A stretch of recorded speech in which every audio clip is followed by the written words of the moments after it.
രാമ രാമ ഹരേ ഹരേ ഹരേ കൃഷ്ണ കൃഷ്ണ കൃഷ്ണ ഹരേ ഹരേ ഹരേ രാമ രാമ രാമ ഹരേ ഹരേ ഹരേ കൃഷ്ണ കൃഷ്ണ കൃഷ്ണ ഹരേ ഹരേ ഹരേ രാമ രാമ രാമ ഹരേ ഹരേ ഹരേ കൃഷ്ണ മാതാജി ഹരേ കൃഷ്ണ.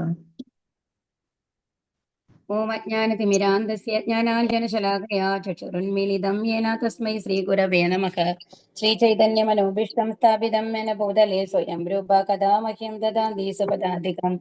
വന്ദേഹം ശ്രീഗുരോ ശ്രീയുതപദകമലം ശ്രീഗുരും വൈഷ്ണവാംശ ശ്രീരൂപം സാഗ്രജാതം സഗണരഘുനാഥം തം സജീവം സാദ്വൈതം സാവധൂതം പരിജനസഹിതം ശ്രീകൃഷ്ണചൈതന്യദേവം ശ്രീരാധാകൃഷ്ണപാദാൻ സഗണലളിതാ ശ്രീവിശാഖാന്വിതം ഹേ കൃഷ്ണ കരുണാ സിന്ധോ ദീനബന്ധോ ജഗത്പദേ ഗോപേശ ഗോപികാ കാന്ത രാധാ കാന്ത നമോസ്തുതേ തപ്തകാഞ്ചന ഗൗരാംഗീ രാധേ വൃന്ദാവനേശ്വരി വൃഷഭാനുസുതേ ദേവി പ്രണമാമി ഹരിപ്രിയേ വാഞ്ചാകൽപതരൂപ്യസ്യ കൃപാ സിന്ധുഭ്യേവ ജ പതിതാനാം പാവനേഭ്യോ വൈഷ്ണവേഭ്യോ നമോ നമഃ. നമാവും വിഷ്ണുപാദായ വേദാന്ത സ്വാമിനി നാമിനി നമസ്തേ സാരസ്വതേ ദേവ്യേ ഗൗരവാണി പ്രചാരിണേ നിർവിശേഷ ശൂന്യവാദി പാശാതിരിചാരിണി നമാവും വിഷ്ണുപാദായ കൃഷ്ണപ്രേഷ്ഠായ ഭൂതലേ ശ്രീമതേ ജയപതാക സ്വാമിനി നാമിനി നമാചാര്യപാദായ നിതായ കൃപപ്രദായിനേ ഗൗരകഥാദാമദായ നഗരഗ്രാമതാരിണേ നാരായണം നമസ്കൃത്യം നരം ചൈവ നരോത്തമം ദേവീം സരസ്വതിം വ്യാസം തതോ ജയമുദീരയത്. നഷ്ടപ്രായേഷു ഭദ്രേഷു നിത്യം ഭാഗവത സേവയാ ഭഗവതീർ ഉത്തമ ശ്ലോകേ ഭക്തിർ ഭവതി നൈഷ്ഠികി. ജയ ശ്രീകൃഷ്ണ ചൈതന്യ പ്രഭോ നിത്യാനന്ദ ശ്രീ അദ്വൈത ഗദാധര ശ്രീവാസാദി ഗൗരഭക്തവൃന്ദ. ഹരേ കൃഷ്ണ കൃഷ്ണ കൃഷ്ണ ഹരേ ഹരേ ഹരേ രാമ രാമ രാമ ഹരേ ഹരേ. ഹരേ കൃഷ്ണ. ശ്രീ രാധാഗോവിന്ദന്റെ ടെമ്പിളിന്റെ കീഴിലുള്ള ഭാഗവതം പഠനത്തിലേക്ക് എല്ലാവർക്കും സ്വാഗതം. ഇവിടെ എന്താണ് പറഞ്ഞത്? നമ്മുടെ അവിടെ ഉണ്ടായിരുന്ന മഹർഷിമാരെ കുറിച്ചുള്ള ഒരു ഇതാണ് ഇതിന് മുമ്പത്തെ ശ്ലോകത്തിൽ പറഞ്ഞിരുന്നത് അല്ലെ. അവരെന്തിനു വേണ്ടിയിട്ടാണ്? ശരിക്കും പറഞ്ഞു കഴിഞ്ഞാല് ശുദ്ധഭക്തന്മാരായിട്ടുള്ള ആൾക്കാരുടെ സ്ഥാനം എവിടെയാണ്? ഹരേ കൃഷ്ണ. എവിടെയാണ് ശുദ്ധഭക്തന്മാരായിട്ടുള്ള ആൾക്കാർ പോവുക? അവർക്ക് വീണ്ടും ജന്മം ഉണ്ടാവും അല്ലെ. അപ്പൊ എന്തുകൊണ്ടാണ് അവർ ഈ ഭൂലോകത്തേക്ക് എന്തിനു വേണ്ടിയിട്ടാണ് വരണത്? അവർക്ക് അവിടെ ഇരുന്നാൽ പോരെ. അപ്പൊ ഭഗവാന് വേണ്ടിയിട്ടുള്ള ഒരു സേവനം എന്നുള്ള നിലയ്ക്ക് നമ്മുടെ ഈ ഭൗതിക ലോകത്തിലുള്ള ഭൗതികതയിൽ മുഴുകിയിരിക്കുന്ന ആൾക്കാരെ മുഴുവൻ എവിടേക്ക് കൊണ്ടുപോകാനായിട്ടാണ്?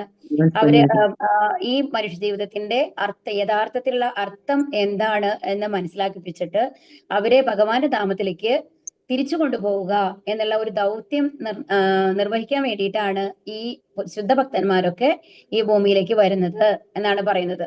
അവര് ശരിക്കും പറഞ്ഞു കഴിഞ്ഞാൽ അതീന്ദ്രിയ ലോകത്തിൽ സ്വയം സമ്പൂർണരാണ്. അപ്പൊ എന്നാലും എന്തിനു വേണ്ടിയിട്ടാണ്? പതിതാത്മാക്കളെ വിമോചിപ്പിക്കാനായിട്ട്, രക്ഷകനായിട്ട് അവർ വ്യത്യസ്ത ലോകങ്ങളിൽ, അത് ഈ ഭൂലോകത്തിൽ മാത്രമല്ല കേട്ടോ, എല്ലാ ലോകങ്ങളിലും ഉണ്ട്. അതുപോലെ തന്നെ നമ്മൾക്ക് എന്ന് പറയുന്നത് ഈ പ്രപഞ്ചത്തിലെ ഈ ഭൂമിയിലെ എന്താണ് പറയാ, ഒരു കോണിലാണ് നമ്മൾ ഇരിക്കുന്നത്. കേരളത്തിലുള്ളവരാണെന്നുണ്ടെങ്കിലും പുറത്തുള്ള ഇന്ത്യയിലത്തെ ആൾക്കാരാണ് അധികം ഇവിടെ ഈ ക്ലാസ്സിന് വന്നിരിക്കുന്നത് അല്ലെ, പല ഭാഗങ്ങളിൽ നിന്ന്. അതിപ്പോ നമ്മളൊരു കോണിലിരിക്കുന്ന ആൾക്കാരാണ്, ഒരു പ്രപഞ്ചത്തിന്റെ ഒരു മൂലയിൽ ഒരറ്റത്തിരിക്കുന്ന ആൾക്കാരാണ് നമ്മൾ ഇവിടെ ഉള്ളത്. അതുപോലെ തന്നെ എത്രയോ പ്രപഞ്ചങ്ങളുണ്ട്. അപ്പൊ ഈ ശുദ്ധഭക്തന്മാരുടെ ദൗത്യം എന്ന് പറയുന്നത് ഈ ഭൂലോകം മാത്രമല്ല, എവിടെയൊക്കെയാണോ അപ്പോൾ ഭഗവാന്റെ ലീലകള് ഓരോ, ഇപ്പൊ നമ്മൾക്ക് ഇവിടെ കലിയുഗമായിരിക്കും, വേറെ പ്രപഞ്ചത്തിൽ മേബി സത്യയുഗമായിരിക്കാം, അതല്ലെങ്കിൽ ത്രേതായുഗമായിരിക്കാം, അല്ലെങ്കിൽ ദ്വാപരയുഗമായിരിക്കാം. അതിനനുസരിച്ചുള്ള ലീലകള് ഭഗവാൻ അവിടെ ചെയ്തുകൊണ്ടിരിക്കുന്നുണ്ടായിരിക്കും. അപ്പൊ എവിടെയൊക്കെയാണോ ഈ പതിതാത്മാക്കൾ ഉള്ളത്, അവിടെ നിന്നുള്ള ആൾക്കാരൊക്കെ എവിടേക്ക് കൊണ്ടുപോകാനായിട്ട്? ഭഗവാന്റെ അടുത്ത് എത്തിക്കാൻ വേണ്ടിയിട്ടുള്ള ഒരു ശ്രമത്തിലാണ് ആര്? ഈ ശുദ്ധഭക്തന്മാരൊക്കെ. അപ്പൊ അവർ അവിടെ പോയിട്ട് സുഖിച്ചിരിക്കല്ല, ആത്മീയലോകത്തിൽ വെറുതെ ഇരുന്നാ പോരെ. അവർക്ക് അസുഖമില്ല, രോഗമില്ല, വാർദ്ധക്യമില്ല. ഇപ്പൊ നമ്മളെ അറിയാമല്ലേ, ജയപതാക സ്വാമി മഹാരാജനെ എല്ലാവർക്കും അറിയുന്നുണ്ടായിരിക്കും. ഒരുമാതിരി നമ്മളുടെ ഗുരുവാണ് അദ്ദേഹം. എത്ര സഫർ ചെയ്യേണ്ടെന്ന് ആലോചിച്ച് നോക്കൂ. എത്രയോ ആൾക്കാർക്ക് ദീക്ഷ കൊടുത്ത് അവരുടെ ആ ദുഃഖങ്ങളൊക്കെ ഏറ്റുവാങ്ങിക്കൊണ്ട്, ആ ദുഃഖങ്ങളാണ് എന്താണ് ആ മഹാരാജാവിന്റെ എന്താണ് ജയപതാക മഹാരാജിന്റെ ദേഹത്ത് നമ്മൾ കാണുന്നത് അല്ലെ. അവരത്രയും അനുഭവിക്കുന്നുണ്ട്. നമ്മൾ ആർക്ക് വേണ്ടിയിട്ടാണ്? നമ്മൾക്ക് വേണ്ടിയിട്ട്. ശരിക്കും അവർക്ക് ഇവിടെ ഇരിക്കേണ്ട ആവശ്യമുണ്ടോ? ഇല്ല അല്ലെ. ശരിക്കും അദ്ദേഹത്തിന്റെ ജാതക പ്രകാരം എത്രയോ കൊല്ലം മുമ്പ് അദ്ദേഹം മരിച്ചു പോകേണ്ടതായിരുന്നു എന്നാണ് പറയുന്നത്. എന്നിട്ടും ജീവനോട് കൂടി ഇരിക്കുന്നുണ്ട്. എന്തിനു വേണ്ടിയിട്ട്? ഭഗവാന്റെ അടുത്തേക്ക് നമ്മളോടുള്ള കാരുണ്യം കൊണ്ട്, ഇവിടെയുള്ള ഓരോരുത്തരോടുള്ള കാരുണ്യം കൊണ്ടാണ് അദ്ദേഹം ഈ ലോകത്തിലുള്ളത്. അങ്ങനെ ഒരുപാട് ശുദ്ധഭക്തന്മാരെ നമ്മൾക്ക് കാണാനായിട്ട് സാധിക്കും. ഇപ്പൊ നമ്മള് ഇപ്പൊ ഒരു ക്രിസ്ത്യൻ ഇതിൽ വന്നു കഴിഞ്ഞാൽ യേശു, ജീസസ് എന്ന് പറയുന്നുണ്ട് അല്ലെ. അദ്ദേഹം ദൈവപുത്രനായിട്ടാണ് വന്നത്. എന്താണ് അത് അനുഭവിച്ചത്? എല്ലാവരുടെ ദുഃഖങ്ങളും ഏറ്റെടുക്കാനായിട്ട് എന്താ ചെയ്തത്? ആ കുരിശിന്റെ ഇത് ഏറ്റുവാങ്ങുകയാണ് ചെയ്തത് അല്ലെ? അപ്പൊ അതുപോലെ ഓരോ ഏത് ഇതിലെടുത്തു കഴിഞ്ഞു കഴിഞ്ഞാലും ആ ശുദ്ധ ഭക്തന്മാര് എന്നുള്ളത് ലെവലിൽ വരുമ്പോ അവര് മറ്റുള്ളവർക്ക് വേണ്ടിയിട്ട് തങ്ങളുടെ സുഖങ്ങളെല്ലാം ഉപേക്ഷിച്ചുകൊണ്ടാണ് ഇവിടെ വരണത് എന്ന് മനസ്സിലാക്കണം. അവർക്ക് ശരിക്കും ഇവിടെ വന്ന് കഷ്ടപ്പെടേണ്ട ഒരാവശ്യമില്ല എന്നുള്ളതാണ് ഇതിന് മുമ്പത്തെ അധ്യായം ശ്ലോകം നമ്മളെ പഠിപ്പിച്ചത്. ശ്ലോകം 24. ഓം നമോ ഭഗവതേ വാസുദേവായ, ഓം നമോ ഭഗവതേ വാസുദേവായ, ഓം നമോ ഭഗവതേ വാസുദേവായ. ചൊല്ലിക്കൊള്ളൂ കേട്ടോ. ഓം നമോ ഭഗവതേ വാസുദേവായ, നമോ ഭഗവതേ വാസുദേവായ. തതശ്ച വപ്രിച്ഛമിമം വിപൃച്ഛേ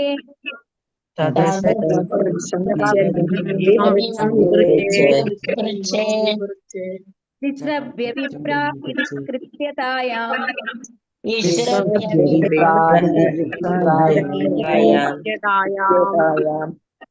സർവാത്മനാ മ്രിയമാണൈശ്ച കൃത്യം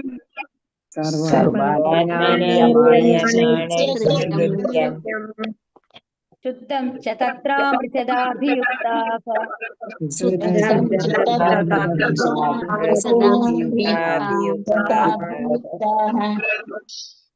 തഥാ അവണ്ണം ച വ അങ്ങയ്ക്ക് പൃച്ഛം ആരായേണ്ടതായ ഇവം ഈ വിപൃച്ഛെ പറഞ്ഞു തരാൻ അങ്ങയോട് യാചിക്കുന്നു. വിശ്രഭ്യ വിശ്വാസയോഗ്യമായ വിപ്രബ്രാഹ്മണർ ഇത് പ്രകാരം കൃത്യതായ വ്യത്യസ്തങ്ങളായ എല്ലാ കർമ്മങ്ങളിൽ നിന്നും കർത്തവ്യങ്ങളിൽ നിന്നും മുക്തനായ ശേഷം സർവ ആത്മന ഏവരാലും പ്രിയമാനൈഹി വിശേഷിച്ചു മരണാസന്നരായവർ ച കൃത്യം കർത്തവ്യനിരതനായ കൃത്യബോധമുള്ള ശുദ്ധം പരിപൂർണ സത്യം കർത്തവ്യനിരതനായ കൃത്യബോധമുള്ള ശുദ്ധം പരിപൂർണ സത്യം ച തത്ര അതിലേക്ക് അമൃതശ പര്യാലോചന അഭിയുക്ത അനുയോജ്യമായിരിക്കുക. വിവർത്തനം. ഹേ വിശ്വാസയോഗ്യരായ വിപ്രരെ. അപ്പൊ ഇവിടെ വാക്കുകൾ നോക്കിക്കോളൂ കേട്ടോ. വിശ്വാസയോഗ്യമായ എന്ന് പറയുന്നതാണ് വിശ്രഭ്യ എന്ന് പറയുന്നുണ്ട് അല്ലെ. വിശ്വാസയോഗ്യരായ എന്ന് പറയാൻ ഞാൻ എന്താ കാരണം? അവർ ശുദ്ധഭക്തന്മാരാണ്. അവരെന്തിനു വേണ്ടിയിട്ടാണ് വന്നിട്ടുള്ളത്? നമ്മളെ തിരിച്ചു കൊണ്ടുപോകാൻ വേണ്ടിയിട്ടാണ്. അപ്പൊ അവർക്ക് സ്വാർത്ഥ താല്പര്യങ്ങളൊന്നുമില്ല.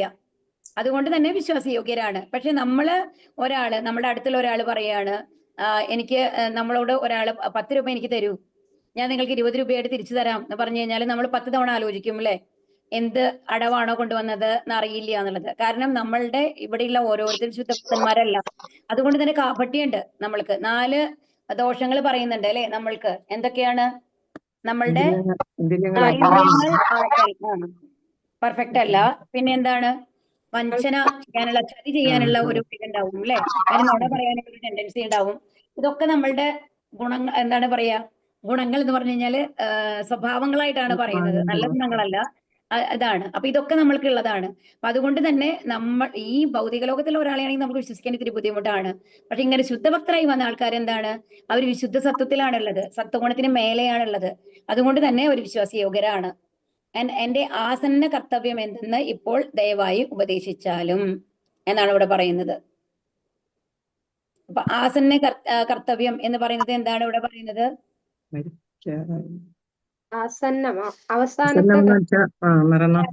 എന്ന് പറഞ്ഞു കഴിഞ്ഞാല് ഇപ്പൊ ചെയ്യേണ്ടത്, ഏറ്റവും അടുത്തതായിട്ട് പറയില്ലേ, ഇപ്പൊ ചെയ്യേണ്ട കാര്യം. അത് നമ്മൾ പ്രയോറിറ്റി കൊടുക്കുക എന്ന് പറയില്ലേ. ഏറ്റവും ആദ്യം ചെയ്യേണ്ട കാര്യം എന്താണ്? ഏറ്റവും ഇമ്പോർട്ടന്റ് ആയിട്ടുള്ള കാര്യം നമ്മൾക്ക് ഇപ്പൊ മെയിൻ ആയിട്ട് ചെയ്യേണ്ട കാര്യം എന്താണ്? അതാണ് ആസന്നം എന്ന് പറഞ്ഞു കഴിഞ്ഞാൽ അർത്ഥം. അപ്പൊ മരണം ആസന്നമായിരിക്കുന്നു എന്നൊക്കെ നമ്മൾ പറയില്ലേ. അപ്പൊ മരണം അടുത്തിട്ടുണ്ട്, മരണം ആസന്നമായിരിക്കും നമ്മൾ പറയില്ലേ. അതാണ്. അപ്പൊ ഇവിടെ എന്താ പറയണത്? വിശ്വാസിയെ യോഗ്യരായ വിപ്രരെ, എന്റെ ആസന്ന കർത്തവ്യം എന്തെന്ന് ഇപ്പോൾ ദയവായി ഉപദേശിച്ചാലും യഥോചിതവും അവഗാഠവുമായ പര്യാലോചനയ്ക്ക് ശേഷം ഏത് പരിതസ്ഥിതിയിലും ഏവരുടെയും വിശേഷിച്ചും മരണാസന്നരായവരുടെ നിഷ്കളങ്കമായ അടിയന്തര കർത്തവ്യമെന്ന് ദയവായി അരുളി ചെയ്താലും. ഇല്ല, രണ്ടാമത്തെ കണ്ടീഷനിലാണ് ആരിയ്ക്കണേ? പരീക്ഷ മഹാരാജാവ് ഉള്ളത്. കാരണം 7 ദിവസമുള്ള മരിക്കാൻ എന്നുള്ളത് അറിഞ്ഞു കഴിഞ്ഞു അല്ലെ. അപ്പൊ ഇവിടെ 2 തരത്തിലുള്ള കാര്യമാണ് പറയണത്. എന്റെ ആസന്ന എന്താണ്, ഞാനിപ്പോ എന്താണ് ചെയ്യേണ്ടത്? പൊതുവെ മരണം അടുത്തിരിക്കുന്ന ആൾക്കാര് എന്താണ് ചെയ്യേണ്ടത്? ഏത് പരിതസ്ഥിതിയിലാണെന്നുണ്ടെങ്കിലും പലരും പല സന്ദർഭങ്ങളിലും സാഹചര്യങ്ങളിലുമാണ് ഉണ്ടാവുക അല്ലെ. മരിക്കുന്ന സമയത്ത് നമുക്ക് പറയാൻ പറ്റില്ല. അപ്പൊ അവരുടെ ഇതിനനുസരിച്ച് അവർ ചെയ്യേണ്ട കടമകൾ എന്തൊക്കെയാണ് എന്ന് പറഞ്ഞു തരൂ എന്നാണ് ഇവിടെ പറയുന്നത്. നമ്മൾക്ക് ഏറ്റവും കൂടുതൽ ഭാഗവതത്തിൽ അറിയേണ്ട ഒരു ചോദ്യമാണ് അല്ലെ ഇത്. ഇനി ഭാവാർത്ഥം ചില പ്രപാദിക്ക് ജയ്. ഈ ശ്ലോകത്തിൽ പണ്ഡിതരായ സന്യാസി ശ്രേഷ്ഠനോട് രാജാവ് 2 ചോദ്യങ്ങളാണ് ഉന്നയിച്ചത്. ആദ്യത്തെ ചോദ്യം, ഏത് സാഹചര്യത്തിലും ഏവരുടെയും കർത്തവ്യം എന്ത്? അതായത് ഇവിടെ എന്തുകൊണ്ടാണ് ഏത് സാഹചര്യത്തിലും ഏവരുടെയും കർത്തവ്യം എന്ന് പറയാൻ കാരണം? ഹരേ കൃഷ്ണ, ആർക്കെങ്കിലും ഒരു ഐഡിയ പറയാൻ പറ്റുമോ? മനുഷ്യന്റെ കർത്തവ്യം എന്താണെന്നുള്ളത് നമ്മൾക്ക് മരണം വരികയാണ് എപ്പോഴാണ് പറയാൻ പറ്റില്ല. അതാണ് കാര്യം. നമ്മുടെ മരണം എപ്പോഴാണ് നമ്മുടെ കാത്തിരിക്കുന്നത് നമുക്ക് പറയാൻ പറ്റും. ഇപ്പോ അറ്റ്ലീസ്റ്റ് പരീക്ഷ മഹാരാജാവിന് ഒരു അനുഗ്രഹം ഉണ്ടായി, എന്തായി 7 ദിവസത്തിനുള്ളിൽ മരിക്കും എന്നുള്ളത് അറിഞ്ഞു. നമ്മൾക്ക് അങ്ങനെ വല്ല ഗ്യാരണ്ടി ഉണ്ടോ? അടുത്ത നിമിഷത്തിലാണോ 2 ദിവസം കഴിഞ്ഞിട്ടാണോ നമ്മുടെ മരണം എന്നുള്ളത് നമുക്ക് അറിയില്ല, അല്ലേ? അതുകൊണ്ടാണ് ഇവിടെ ചോദിക്കുന്നത്. അപ്പൊ ഏത് സാഹചര്യത്തിലും ഇവരുടെ കർത്തവ്യം എന്താണ്? നമ്മളുടെ എന്ന് പറയുന്നത് എപ്പോ വേണമെങ്കിലും മരണം വരാം എന്നുള്ളത് കൊണ്ട് അതിന്റെ ആ ഒരു എന്താ പറയാ പ്രിപ്പറേഷൻ എന്നുള്ള ലെവലിലായിരിക്കണം നമ്മുടെ ലൈഫ്. എപ്പോ വേണമെങ്കിലും മരണം വരാം. അപ്പൊ മരിക്കുന്ന സമയത്ത് എന്താണ് നമ്മൾക്ക് ഭഗവാൻ പറഞ്ഞിട്ടുള്ളത് ഭഗവത്ഗീതയില്? കണ്ടീഷൻ ഭഗവാനെ ഓർക്കണം എന്നുള്ളതാണ്, അല്ലേ? അപ്പൊ അതുകൊണ്ട് എന്താണ്, അപ്പൊ നമ്മുടെ കർത്തവ്യം എന്ന് പറയുന്നത് എപ്പോ വേണമെങ്കിലും മരിക്കാം എന്നുള്ളത് കൊണ്ട് ആ സമയത്തേക്കുള്ള ഒരു പ്രാക്ടീസ് അല്ലേ നമ്മുടെ ലൈഫ് മുഴുവൻ ഒന്ന് ആലോചിച്ച് നോക്കൂ, അല്ലെ? അങ്ങനെയല്ലേ ആവേണ്ടത്? ഹരേ കൃഷ്ണ. അതാണ് ഇവിടെ പറയുന്നത്. അതാണ് ഏത് സാഹചര്യത്തിലും ഇവരുടെ കർത്തവ്യം എന്ന് പറയാൻ കാരണം കേട്ടോ. രണ്ടാമത്തത്, മരണാസന്നനായ ഒരുവന്റെ ആസന്നമായ കർത്തവ്യം. ഇനി മരണാസന്നനായിട്ട് ഇപ്പൊ നമ്മൾ മരിക്കുന്ന ലെവലിൽ വയസ്സായി കഴിഞ്ഞു, അല്ലെങ്കിൽ എന്തെങ്കിലും അസുഖം ബാധിച്ച് നമ്മൾക്ക് തന്നെ അറിയാം, അല്ലെ? ചിലർക്കൊക്കെ ക്യാൻസർ ഒക്കെ വന്നു കഴിഞ്ഞിട്ട് ലാസ്റ്റ് സ്റ്റേജ് ഒക്കെ ആണെന്നുണ്ടെങ്കിൽ ഇനി അധികാലം ജീവിക്കില്ല, ഇനി മാക്സിമം ഒരു 5-6 മാസം ജീവിക്കണം എന്നുള്ളത് ഒരു ഐഡിയ കിട്ടും. അതുപോലെ തന്നെ ചില ആൾക്കാർക്ക് വന്നു കഴിഞ്ഞിട്ട് കിഡ്നി ഫെയിലിയർ അങ്ങനെയൊക്കെ വന്നു കഴിഞ്ഞാൽ നമ്മൾക്ക് ഇനി ഒരുപാട് കാലം ജീവിക്കില്ല എന്നുള്ള ഒരു ഇത് വരുന്നുണ്ട്, അല്ലെ? അല്ലെങ്കിലും എന്താ പറയുന്നത്, എന്താണ്, മുടി നരയ്ക്കാൻ തുടങ്ങി കാൽമുട്ടിന് വേദന വരാൻ തുടങ്ങി കഴിഞ്ഞു കഴിഞ്ഞാൽ മരണത്തിന്റെ ലക്ഷണങ്ങളാണ് എന്നാണ് ശാസ്ത്രങ്ങളിൽ പറയണത്. പക്ഷെ നമ്മളെ സംബന്ധിച്ചൊക്കെ ഇത് വളരെ നേരത്തെ വരുന്നുണ്ട്, അല്ലെ? ഇപ്പോ 50-60 വയസ്സായിട്ടല്ല മുടി നരയ്ക്കുന്നത്. അതുപോലെ തന്നെ മുട്ടുവേദന വരാനായിട്ട് നമ്മൾ 60 വയസ്സ് വരെ കാത്തിരിക്കേണ്ട ആവശ്യമില്ല. ഒരു 40 വയസ്സൊക്കെ ആകുമ്പോഴേക്ക് തന്നെ മുട്ടുവേദനയൊക്കെ വരാൻ തുടങ്ങുന്ന ആൾക്കാരാണ് അധികവും. ഇപ്പോഴത്തെ കുട്ടികളാണെങ്കിൽ IT ഇൻഡസ്ട്രിയിലൊക്കെ ജോലി ചെയ്യുന്ന കുട്ടികളാണെന്നുണ്ടെങ്കിൽ അവർക്ക് ബാക്ക് പെയിൻ എന്നൊക്കെ പറയുന്നത് ഒരു 20 വയസ്സിന് ശേഷം, അതായത് 23-24 വയസ്സിലേ നമുക്ക് കാണാനായിട്ട് പറ്റും. ആ ഒരു അവസ്ഥയാണ്. അപ്പൊ മരണത്തിന്റെ ലെവലിലേക്കാണ് നമ്മൾ ചെറുപ്പത്തിലേ തന്നെ. അതായത് ഇതിന്റെ ഒരു ഇൻഡിക്കേഷൻ എന്താണെന്നുണ്ടെങ്കിൽ കലിയുഗം പോകെ നമ്മളുടെ ആയുസ് കുറഞ്ഞാണ് വരാൻ പോകുന്നത് എന്നുള്ളതിന്റെ ഒരു ഇതായിട്ട് നമ്മൾക്ക് ഇതിനെ കാണാം കേട്ടോ. അപ്പൊ അതുകൊണ്ടാണ്. അപ്പൊ മരണമാസന്നമായ ഒരുവനെ, അപ്പൊ ഇതാണ് ഈ 2 ചോദ്യത്തിന്റെ പ്രാധാന്യം, മനസ്സിലായല്ലോ, അല്ലെ? എന്തെന്നാൽ ഏവരും മരിച്ചുകൊണ്ടിരിക്കുന്നവരാണ്, ഉടനെ അല്ലെങ്കിൽ ഒരു 100 വർഷങ്ങൾക്ക് ശേഷം മരിക്കുന്നവരാണ്. ആയുസ് അഥവാ ജീവിത കാലയളവ് അപ്രധാനമാണ്. എന്നാൽ മരിച്ചുകൊണ്ടിരിക്കുന്ന ഒരു മനുഷ്യന്റെ കർത്തവ്യം അത്യന്തം പ്രധാനപ്പെട്ടതാണ്. ശുകദേവ് ഗോസ്വാമി ആഗതനായപ്പോഴും രാജാവ് ഈ 2 ചോദ്യങ്ങളും ഉന്നയിച്ചിരുന്നു.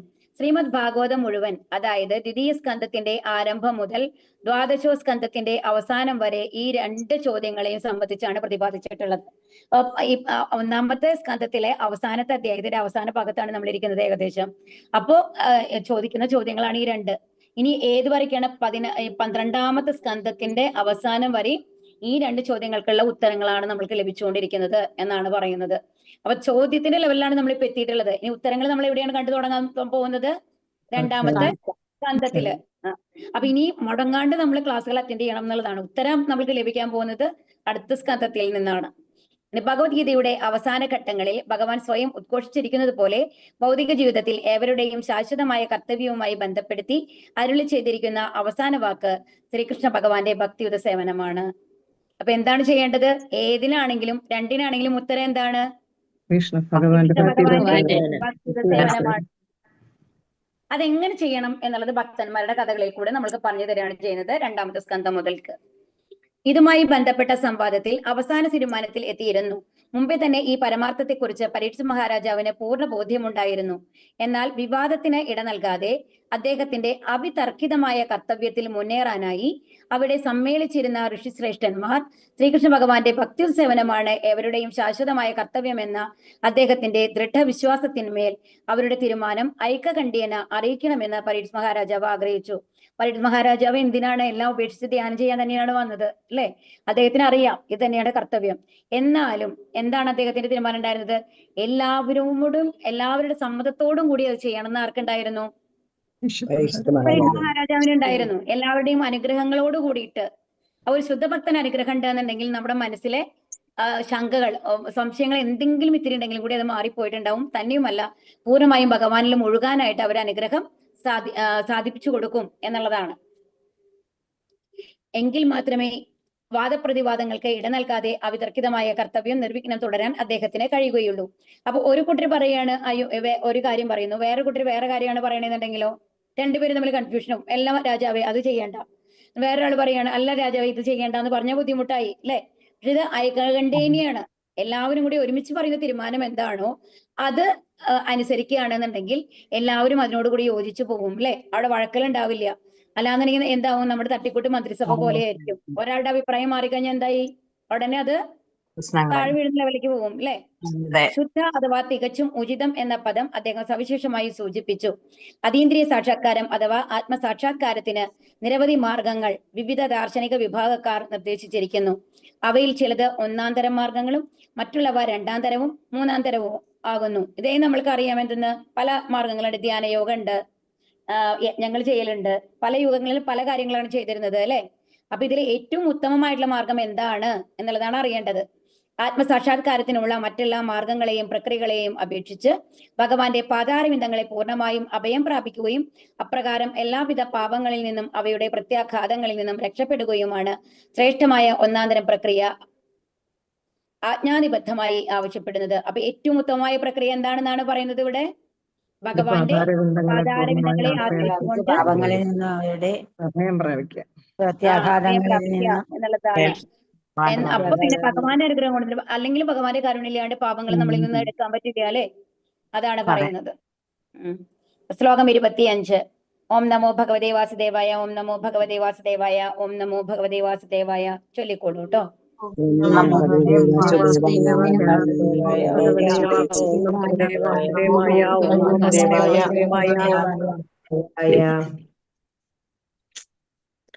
തത്രാപവത് ഭഗവാൻ വ്യാസപുത്രോ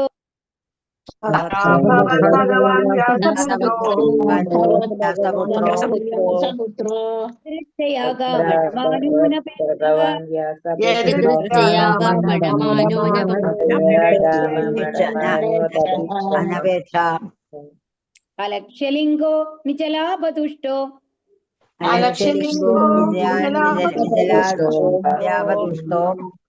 വിദശ്ച ബാലൈര അവധൂതവേഷഃ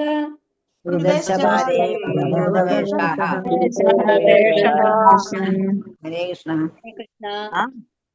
തത്ര അവിടെ അഭവത് പ്രത്യക്ഷമായി ഭഗവാൻ ശക്തനായി. അപ്പൊ ഇവിടെയാണ് സുഖദേവ ഗോസ്വാമിയുടെ എൻട്രി ആണ് കേട്ടോ, വരണതാണ് പറയണത്. തത്രാഭവത് അവിടേക്ക് ആര് വന്നു? വ്യാസപുത്രനായിട്ടുള്ള സുഖദേവ ഗോസ്വാമി വരികയാണ്. യദൃച്ഛയാ ഗാവട മാനോ അനപേക്ഷക എന്നാണ്. അലക്ഷ്യലിംഗോ നിജലാപതുഷ്ടോ ഹൃദയബാലൈർ അവധൂത വേഷക. അവധൂത വേഷം എന്ന് പറഞ്ഞ എന്താണ്? അദ്ദേഹം ഡ്രസ് ഇട്ടിട്ടുള്ള ഒരു ദിഗംബര വേഷത്തിലാണ് എപ്പോഴും ആരുണ്ടാവുക? കാരണം എന്താണെന്നുണ്ടെങ്കിൽ അദ്ദേഹത്തിന് ഈ ലോകമായിട്ട് ഒരു ബന്ധവുമില്ല എന്നുള്ളതാണ്. തത്ര അവിടെ അഭവത് പ്രത്യക്ഷമായി ഭഗവാൻ ശക്തനായ വ്യാസപുത്രൻ എതിർച്ചയ ഒരുവൻ ആഗ്രഹിക്കുന്നത് പോലെ ഗാംഭൂമി അടമാന സഞ്ചരിക്കുന്ന നേരം അനപേക്ഷക ഉദാസീനമായി അലക്ഷ്യമായി ലിംഗ ലക്ഷണങ്ങൾ നിജലാഭ ആത്മസാക്ഷാത്കാരം സിദ്ധിച്ച തുഷ്ടക സംതൃപ്തനായി പൃഥക വലയം ചെയ്തു ബാലഹി ബാലന്മാരാൽ അവധൂതക മറ്റുള്ളവരാൽ അവഗണിക്കപ്പെടുന്ന വേഷം ധരിച്ച. അതായത് അദ്ദേഹം എന്ന് പറയുന്ന നിസ്സംഗതയോടെയാണ്. ഇപ്പൊ നമ്മള് ഉദാഹരണം പറഞ്ഞു കഴിഞ്ഞാല് ഇപ്പൊ മൃഗതുല്യമായിട്ട് ഞാൻ എക്സാമ്പിൾ പറയല്ല കേട്ടോ, അങ്ങനെ കണക്ട് ചെയ്യരുത് നിങ്ങള്. ഇപ്പൊ ഏതെങ്കിലും മൃഗങ്ങള് ജനിച്ചു കഴിഞ്ഞാല് ഡ്രസ്സ് ഇടണമെന്ന് അവർക്ക് തോന്നുന്നുണ്ടോ? അവർ ജനിച്ചമാര് തന്നെ ഉണ്ടാവുക അല്ലെ. മരങ്ങളാണെന്നുണ്ടെങ്കിൽ ഡ്രസ്സ് ഇടുന്ന മാതിരി ഉണ്ടാവില്ല. പിന്നെ നമ്മള് ഇപ്പൊ നായക്കുട്ടികൾക്കും കുട്ടികൾക്കൊക്കെ നമ്മള് വീട്ടിൽ വളർത്തുന്ന ആൾക്കാര് ഡ്രസ്സൊക്കെ ഇടിപ്പിച്ച് കാണാറുണ്ട്. അതല്ല ഉദ്ദേശിച്ചത്. യഥാർത്ഥത്തില് അവര് ജനിച്ച് അവര് വളരുന്ന സാഹചര്യത്തില് അവർക്ക് ആ ഒരു ബോധമില്ല അല്ലെ. നമ്മളെന്താണ് മറ്റുള്ളവർ നമ്മളെ നോക്കിയിട്ട് എന്താ പറയാ എന്നുള്ളത്, അങ്ങനത്തെ ഒരു ബോധം അവർക്ക് ഉണ്ടോ? ഇല്ല. അതുകൊണ്ട് തന്നെ അവർ അതേമാതിരി തന്നെ ഏത് രീതിയിലാണുള്ളത് അതേമാതിരി തന്നെ ഉണ്ടാവുക. നമ്മളെ കാണിക്കാനായിട്ട് ഒരു ഭാവവും നമ്മളെ കാണിക്കാതിരിക്കാൻ വേറൊരു ഭാവവും, അങ്ങനത്തെ ഭാവങ്ങളൊന്നും അതുകൊണ്ടങ്ങനെ ശരിക്കും പറഞ്ഞാൽ മൃഗങ്ങൾക്കില്ല. കാരണം അവർക്ക് വിശേഷ ബുദ്ധി ഇല്ല. അതുകൊണ്ട് പക്ഷെ നമ്മൾക്കാണ് എന്തെന്നുള്ളത് ആ ലിംഗ വ്യത്യാസമൊക്കെ ഉള്ളത്, ഒരു സ്ത്രീ പുരുഷൻ എന്ന രീതിയിൽ കാണുന്നത്. പക്ഷെ സുഖദേവ ഗോസ്വാമി എങ്ങനെയാണ് കാണുന്നത്? എല്ലാവരെയും അതിനുള്ളിലുള്ള ആത്മാക്കളായിട്ടാണ് കാണുന്നത്. അതുകൊണ്ട് തന്നെ അവിടെ ഡ്രസ്സിനൊന്നും ഇമ്പോർട്ടൻസ് ഇല്ല. എങ്ങനെ ഇരിക്കുന്നു, എന്റെ മുടി എങ്ങനെയുണ്ട്, എന്റെ ദേഹം എങ്ങനെയുണ്ട്, മറ്റുള്ളവർ കണ്ടാ എന്ത് വിചാരിക്കും എന്നുള്ള അങ്ങനത്തെ ചിന്തകളൊന്നും ആർക്കില്ല, ഗോസ്വാമിക്കില്ല. അതുകൊണ്ടാണ് അങ്ങനെ പറയുന്നത്. നിസ്സംഗതയോടെ ഉദാസീനനായി ഭൂലോകം മുഴുവൻ സഞ്ചരിച്ച് ആത്മസംതൃപ്തി അടഞ്ഞ വ്യാസദേവന്റെ പ്രഭാവശാലിയായ പുത്രൻ ആ സമയം അവിടെ ആവിർഭവിച്ചു. അപ്പൊ അതുവരെയ്ക്കും എന്താ ചെയ്തിരുന്നത്? ലോകം മുഴുവൻ ചുറ്റി സഞ്ചരിക്കുകയായിരുന്നു. വർണ്ണാശ്രമ ധർമ്മവ്യവസ്ഥിതിയുടെ ഏത് വർണ്ണത്തിൽ അല്ലെങ്കിൽ ഏത് ജീവിത പദവിയിൽ ഉൾപ്പെടുന്നു എന്ന് വ്യക്തമാക്കാത്തതും, അതായത് അതുകൊണ്ട് തന്നെ സുഖദേവ ഗോസ്വാമിയെ കണ്ടു കഴിഞ്ഞാൽ ബ്രാഹ്മണനാണോ, ക്ഷത്രിയനാണോ, വൈശ്യനാണോ, ശൂദ്രനാണോ എന്ന് നമുക്ക് പറയാനായിട്ട് സാധിക്കില്ല എന്നുള്ളതാണ്. മറ്റുള്ളവരാൽ അവഗണിക്കപ്പെടുന്ന തരത്തിലുള്ളതുമായ വേഷം ധരിച്ച് അവിടെ ആഗതനായ അദ്ദേഹത്തെ സ്ത്രീകളും കുട്ടികളും വലയം ചെയ്തു. അപ്പൊ അത്രയും എന്താണ് മോശമായ ഒരു മറ്റുള്ളവരെ ഇംപ്രസ് ചെയ്യുന്ന രീതിയിലുള്ള ഒരു വസ്ത്രധാരണം ഒന്നും അല്ല ആർക്കും ഉണ്ടായിരുന്നത്, സുഖദേവ ഗോസ്വാമിക്ക് ഉണ്ടായിരുന്നത്. അപ്പൊ അങ്ങനെയുള്ള ആൾക്കാരെ കണ്ട വഴിക്ക് സ്ത്രീകളും കുട്ടികളും വലയം ചെയ്തു എന്നാണ് പറയുന്നത്. അപ്പൊ അത് സുഖദേവ ഗോസ്വാമി എങ്ങനെയാണ് കണ്ടിരുന്നത്? ഹരേ കൃഷ്ണ. ദയവ് ചെയ്ത് എല്ലാവരും മ്യൂട്ടിലിരിക്കണേ. ഹരേ കൃഷ്ണ, ഹരേ കൃഷ്ണ. മാതാജി ഗോപോസ്റ്റ് ചെയ്തില്ലെങ്കിൽ ഞാൻ എല്ലാം മ്യൂട്ട് ചെയ്ത് ഹരേ വെച്ചു. കൃഷ്ണ മാതാജി. ഓക്കെ മാതാജി, ഇപ്പൊ ചെയ്തണ്ട് കേട്ടോ. അപ്പൊ എന്താ പറയുന്നത് എന്നുണ്ടെങ്കിൽ ഇവിടെ ഏത് ജീവിത, അപ്പൊ അവരെ കാണുമ്പോ അങ്ങനെയാണ്. അപ്പൊ അത് വരയ്ക്കും സ്ത്രീകളും കുട്ടികളൊക്കെ അദ്ദേഹത്തെ എങ്ങനെ കാണാറ്? ഈ ഡ്രസ്സൊക്കെ കാണുമ്പോൾ എന്താ വിചാരിക്കുക? ഏതോ ഒരു ഭ്രാന്തൻ പോണു. ആ രീതിയിലാണ് സുഖദേവ ഗോസ്വാമി അതുവരെ കണ്ടിട്ടുള്ളത്. കാരണം അവർക്കറിയില്ല ഇദ്ദേഹം എങ്ങനത്തെ ആളാണെന്നുള്ളത്. വ്യാസദേവന്റെ പുത്രനാണെന്നുള്ളത് അറിയുന്ന ആൾക്കാർക്ക് അറിയുന്നുണ്ടായിരിക്കാം. പക്ഷേ സാധാരണ ആൾക്കാരെ സംബന്ധിച്ചിടത്തോളം എല്ലായിടത്തും അലഞ്ഞു തിരിഞ്ഞ് ഭിക്ഷ യാചിച്ച ഭക്ഷണം കഴിക്കുന്ന ഒരു ഭ്രാന്തൻ, ആ രീതിയിലാണ് ആരെ കാണുന്നത്? സുഖദേവ ഗോസ്വാമിയെ കാണുന്നത്. അതാണ് ഇവിടെ പറയുന്നത്. ഭാവാർത്ഥം ശ്രീല പ്രഭുപാദിക്ക് ജയ്. ചിലപ്പോഴൊക്കെ സുഖദേവ ഗോസ്വാമിയെ പോലുള്ള മഹാഭഗവത് ഭക്തരുമായി ബന്ധപ്പെടുത്തി ഭഗവാൻ എന്ന പദം ഉപയോഗിക്കുന്നു.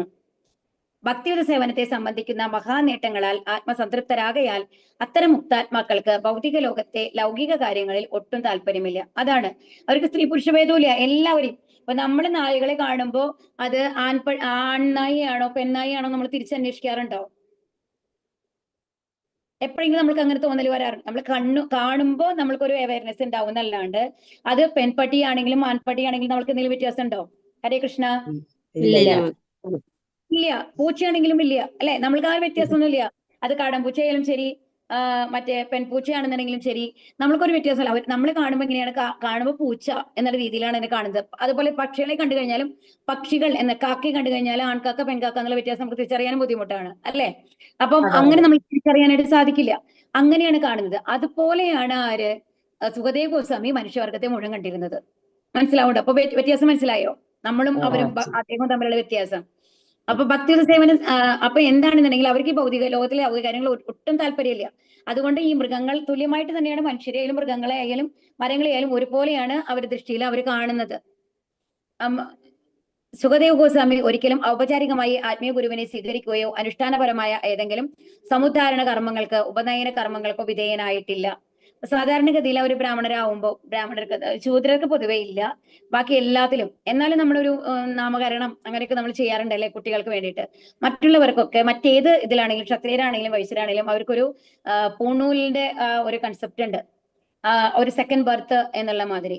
അപ്പൊ അത് എന്ന് പറയുമ്പോൾ എങ്ങനെയാണ് ബ്രാഹ്മണരെ സംബന്ധിച്ച് ഈ തത്വങ്ങളൊക്കെ പഠിപ്പിച്ചിട്ട്, ശ്ലോകങ്ങളൊക്കെ പഠിപ്പിച്ച് അവരെ അതിനെ സജ്ജരാക്കിയതിനു ശേഷം, വേദമന്ത്രങ്ങൾ ഉരുവിടാനുള്ള പ്രാപ്തി ആക്കിയതിനു ശേഷമാണ് ഈ പൂണൂൽ ധാരണം അവർക്ക് കൊടുക്കുന്നത്, ഈ പൂണൂൽ അവരെ ഇടിപ്പിക്കുന്നത്. അപ്പോഴാണ് അവർ യഥാർത്ഥത്തിൽ ഒരു ബ്രാഹ്മണരാവുന്നത് എന്നാണ് പറയുന്നത്. പക്ഷേ ഈ സുഖദേവ ഗോസ്വാമിയുടെ കാര്യത്തിൽ ഇതൊന്നും നടന്നിട്ടില്ല. കാരണം എന്താണ്? അദ്ദേഹം അപ്പൊ തന്നെ വീട് വിട്ടു പോന്നതാണ്.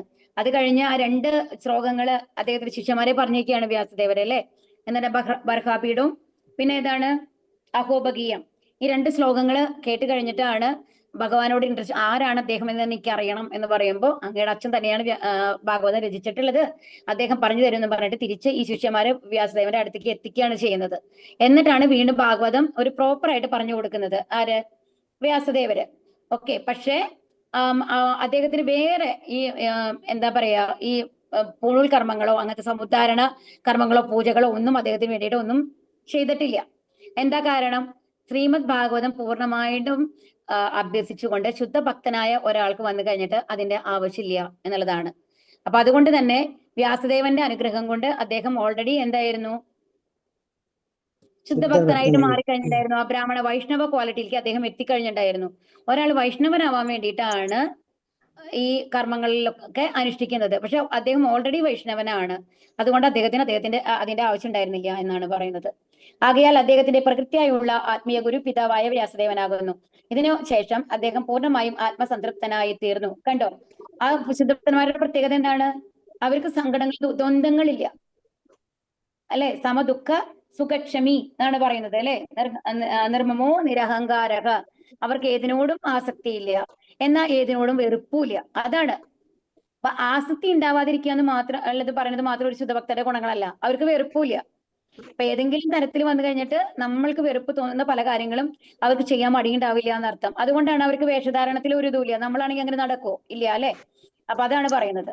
അപ്രകാരം അനുഷ്ഠാനപരമായ ഒരു പ്രക്രിയയും അദ്ദേഹം അവലംബിച്ചിരുന്നില്ല. പൂർണ്ണമുക്തി ആഗ്രഹിക്കുന്നവർക്ക് അനുഷ്ഠാനപരമായ സമുദ്ധാരണ പ്രക്രിയ അത്യന്താപേക്ഷിതമാണ്. എന്നാൽ സ്വപിതാവിന്റെ അനുഗ്രഹത്താൽ ശ്രീ ശുകദേവ ഗോസ്വാമി മുമ്പേ തന്നെ ആ പദവിയിൽ എത്തിച്ചേർന്നിരുന്നു. യുവാവാകയാൽ അദ്ദേഹം യഥോചിതമായി വസ്ത്രം ധരിക്കുമെന്ന് ന്യായമായും കരുതാവുന്നതായിരുന്നു. കാരണം വ്യാസദേവന്റെ ഒക്കെ പുത്രനാണ്. അറ്റ്ലീസ്റ്റ് വന്നു കഴിഞ്ഞിട്ട് മര്യാദയ്ക്കെങ്കിലും ഭക്ഷണം ധരിക്കണം എന്നുള്ളത് കരുതാം, അല്ലെ? എന്നാൽ അദ്ദേഹം വിവസ്ത്രനായും സാമൂഹ്യാചാരങ്ങളിൽ ഉദാസീനനായും ചുറ്റി സഞ്ചരിച്ചു. സാമാന്യ ജനങ്ങൾ അദ്ദേഹത്തെ അവഗണിക്കുകയും സ്ത്രീജനങ്ങളും കുട്ടികളും ഒരു ഭ്രാന്തനെ എന്ന പോലെ അദ്ദേഹത്തെ വലയുകയും ചെയ്യുകയും ചെയ്തിരുന്നു. ആണ് ഭ്രാന്തന്മാരെല്ലാം അങ്ങനെ നടക്കുക, ഡ്രസ്സൊന്നും ഇല്ലാണ്ട് നടക്കുക എന്ന് പറഞ്ഞു കഴിഞ്ഞാല്. അപ്പൊ എല്ലാവരും അദ്ദേഹത്തെ എന്തായിട്ടാണ് കണ്ടിരുന്നത്? ഒരു ഭ്രാന്തനായിട്ടാണ് കണ്ടിരുന്നത്.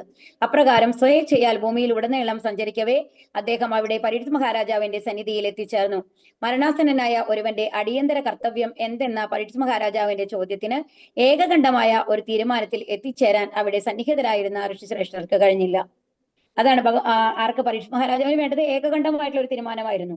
പക്ഷെ എന്താണ് ചെയ്യേണ്ടതെന്ന് ആർക്കും കൃത്യമായിട്ട് പറയാനായിട്ട് സാധിച്ചില്ല എന്നുള്ളതാണ്. വിവിധ വ്യക്തികളുടെ വ്യത്യസ്ത സമ്പ്രദായങ്ങളിൽ ആത്മമോക്ഷത്തിന് വ്യത്യസ്തങ്ങളായ നിരവധി വ്യവസ്ഥകൾ ഉണ്ടായിരുന്നു. എന്നാൽ ഭഗവാന്റെ ഭക്തി സേവനത്തിന്റെ പരമമായ പരിപൂർണതാവസ്ഥ പ്രാപ്തമാക്കുകയാണ് ജീവിതത്തിന്റെ പരമമായ ലക്ഷ്യം.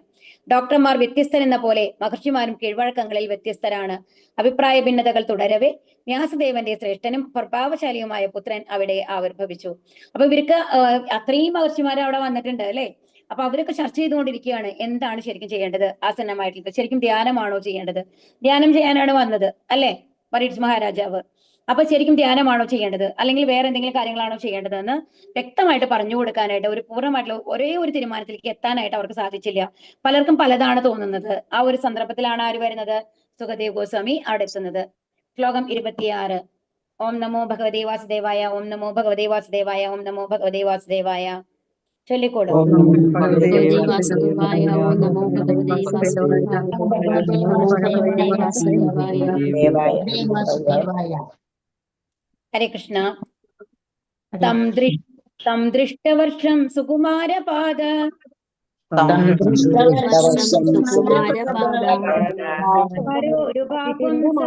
ഗാത്രം. ശരിക്കും ഇത് ഒരുമിച്ച്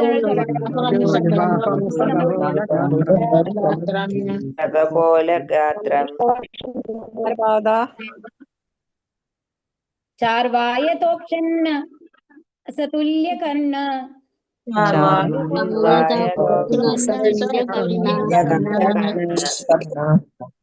സുബ്രുവാനനം കമ്പു സുജാതകണ്ഠം.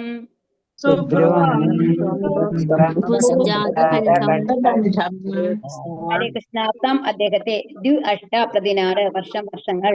സുകുമാരം, പാദങ്ങൾ, കരങ്ങൾ, ഊരു തുടകൾ, ബാഹു കൈകൾ, അംശ താളുകൾ, തോളുകളായിരിക്കും കേട്ടോ, താളുകളല്ല അവിടെ. കപോല നെറ്റി, ഗാത്രം ശരീരം, ചാരു മനോഹരമായ ആയത വലിപ്പമേറിയ അക്ഷാനേത്രങ്ങൾ, ഉന്നസ ഉയർന്ന മൂക്ക്,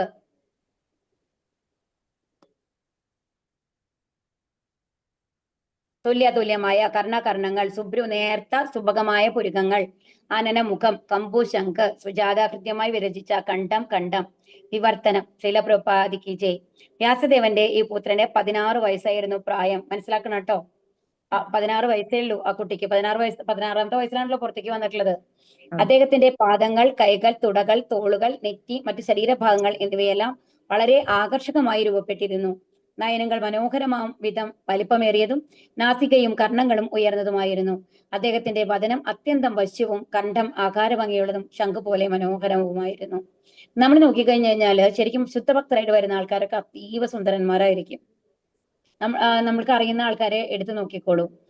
ശരിക്കും പറഞ്ഞു കഴിഞ്ഞാല് അപ്പൊ കാരണം എന്താണെന്ന് വെച്ച് കഴിഞ്ഞാൽ ഭഗവാന്റെ നമ്മൾക്ക് എന്ന് പറയുമ്പോൾ ഭഗവാന്റെ ഓരോ അംശമാണ് നമ്മുടെ ആത്മാവ് എന്ന് പറയുന്നുണ്ടല്ലോ. അപ്പൊ നമ്മളുടെ ഗുണങ്ങൾക്കനുസരിച്ചിട്ടാണ് നമ്മുടെ ശരീരം രൂപപ്പെട്ടിട്ടുണ്ടാവുക എന്നുള്ളതാണ്. സത്വഗുണത്തിലുള്ള ആൾക്കാരെ മുഖം കാണാനായിട്ട് വളരെ പ്രകാശമായിരിക്കും, എപ്പോഴും കാമായിരിക്കും. അവരെ കാണുമ്പോൾ തന്നെ നമ്മളുടെ മനസ്സിൽ ഒരു സന്തോഷം സമാധാനം ഒക്കെ തോന്നും. അങ്ങനെയാണ്. അപ്പൊ അതുപോലെ നമ്മളുടെ എന്താണ് പറയാ, മനസ്സിന്റെ റിഫ്ലക്ഷനാണ് മുഖം എന്ന് പറയില്ലേ, അതുപോലെ. അപ്പൊ അതുപോലെ തന്നെ ഭഗവാന്റെ ആ സൗന്ദര്യത്തിന്റെ പൂർണ്ണമായിട്ടുള്ള ഒരു അംശം ഉദ്ധവനെയൊക്കെ കണ്ടു കഴിഞ്ഞാൽ ഭഗവാനാണോ അത് എന്ന് തെറ്റിദ്ധരിക്കും എന്നാണ് പറയുന്നത് അല്ലെ. അവരൊക്കെ അങ്ങനെ ശുദ്ധഭക്തന്മാരായിട്ടുള്ള ആൾക്കാരെ എടുത്തു കഴിഞ്ഞാൽ പൊതുവെ അങ്ങനെ ആയിരിക്കും എന്നുള്ളതാണ്. കാരണം ഭഗവാന്റെ ഗുണങ്ങളില് ഭൂരിഭാഗം ഗുണങ്ങളും അവർക്ക് ഉണ്ടാവും എന്നുള്ളതാണ്. അങ്ങനെയാണ് നമ്മൾ അതിനെ മനസ്സിലാക്കേണ്ടത് കേട്ടോ. ഇനി ഭാവാർത്ഥം. ചില പ്രപാദിക്ക് ജയ്. ഇനിയിപ്പോ ക്ലാസ് എടുക്കാൻ പറ്റില്ല അല്ലെ, സമയമായി. അപ്പൊ നാളെ നോക്കാം, നമുക്ക് നാളത്തെ ക്ലാസ്സിൽ കാണാം. ഹരേ കൃഷ്ണ. വാഞ്ചാകൽപതരുഭ്യശ്ച കൃപാ സിന്ധുഭ്യേവ ച പതിതാനാം പാവനേഭ്യോ വൈഷ്ണവേഭ്യോ നമോ നമഃ. ആനന്ദ കോടി വൈഷ്ണവവൃന്ദ കി ജയ്.